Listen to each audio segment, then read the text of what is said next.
اور اللہ کہتے ہیں کہ قوم عاد اور قوم سمود نے کہا کہ آخرت نہیں ہے، کیسا غضب آیا، اللہ نے اس قوم کو اٹھا کے پٹخ دیا. تو میں اصل بات یہاں سے لے کے چلا تھا کہ قرآن کے ان واقعات کا آج بہت سے تعلیم یافتہ لوگ انکار کرتے ہیں کہ کوئی سائنسی پروف ہمیں قوم عاد اور قوم سمود کے پلٹنے کا اور ہلاک ہونے کا نہیں ملا.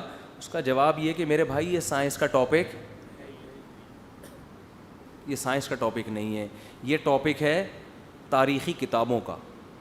اور یہ خبر ہے، خبر انسانوں کے سینوں سے چلتی ہے. اور جو متواتر خبریں ہوتی ہیں نا، جو لاکھوں لوگ بیان کرتے آ رہے ہوں، ان خبروں کے بارے میں ساری دنیا کے عقل مند متفق ہیں کہ وہ جھوٹی نہیں ہو سکتی، کیونکہ اتنے سارے لوگ جھوٹ پہ جمع نہیں ہو سکتے، یہ نیچر کے خلاف ہے. تو قرآن جب یہ واقعات بیان کرتا ہے، جیسے یوسف علیہ السلام کا واقعہ بیان کیا، ما کان حدیثا یفترا ولکن تصدیق الذی بین یدیہ وتفصیل کل شیء. قرآن کہہ رہے یوسف علیہ السلام کے واقعے میں آخر میں کہ یہ قرآن، یہ واقعہ گڑھا ہوا واقعہ نہیں ہے، لیکن یہ تصدیق کر رہا ہے ان کتابوں کی جو اس سے پہلے گزر چکی ہیں. کیا مطلب؟ پچھلی کتابوں میں بھی یہ واقعہ موجود ہے. تو قرآن نے اس واقعے کے جھوٹے نہ ہونے کی دلیل کیا دی کہ یہ واقعہ پچھلی کتابوں میں بھی موجود ہے. یہود و نصارہ سب جانتے ہیں، اور تواتر سے لوگ یہ کہتے ہیں کہ یہ مذہبی کتابوں میں ہی کیوں ہیں. ملحد لوگ یہ اعتراض کرتے ہیں کہ دوسرے مورخین نے کیوں نہیں لکھا. ایجوکیشن ہمیشہ سے مذہبی لوگوں کے پاس ہی رہی ہے ماضی میں، سمجھ رہے ہو؟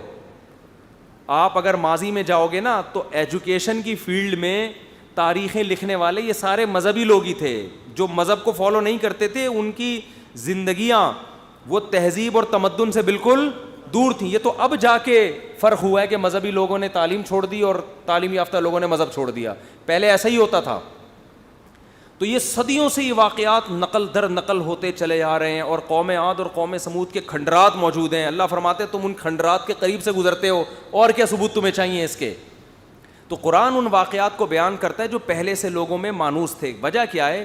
اگر قرآن کوئی نیا واقعہ لے کر آتا جس سے لوگ پہلے سے مانوس نہیں تھے تو پھر اس واقعے کو ثابت کرنا ایک نیا کام ہوتا، پھر اس واقعے سے جو سبق مل رہے ہیں وہ ایک الگ کام ہوتا. اس لیے قرآن کے واقعات وہی ہیں جو یہود و نصارہ نے بیان کیے ہیں.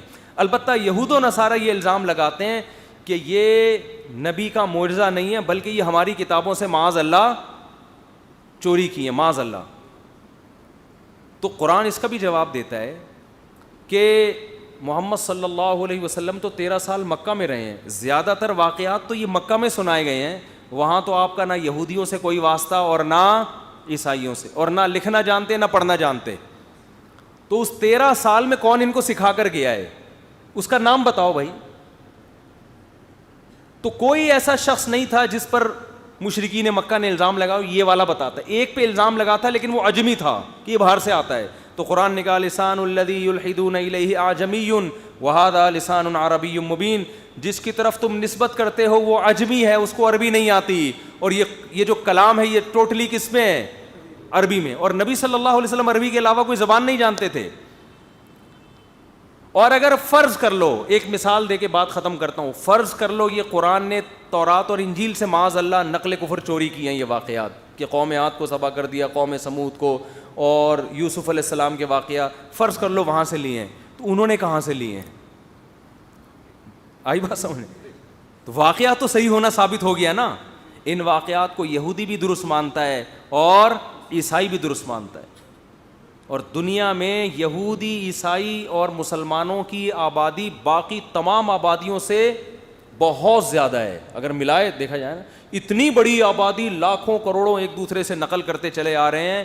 اس سے زیادہ اوتھینٹک تاریخ کوئی ہو نہیں سکتی. یہ وہ واقعات ہیں جن کی صداقت پر اتنے انسان اور اتنے مورخین جمع ہوئے ہیں کہ اتنے واقعات اور ماضی کے کسی واقعے پر اتنے لوگ جمع نہیں ہوئے. تو اگر آپ ان واقعات کی حقیقت کا انکار کر دو گے تو آپ کو کسی تاریخی واقعے کی پھر صحت پر یقین نہیں ہوگا. تو اس لیے قرآن بیان کر رہا ہے بھائی آخرت کا انکار معمولی جرم بولو نہیں ہے.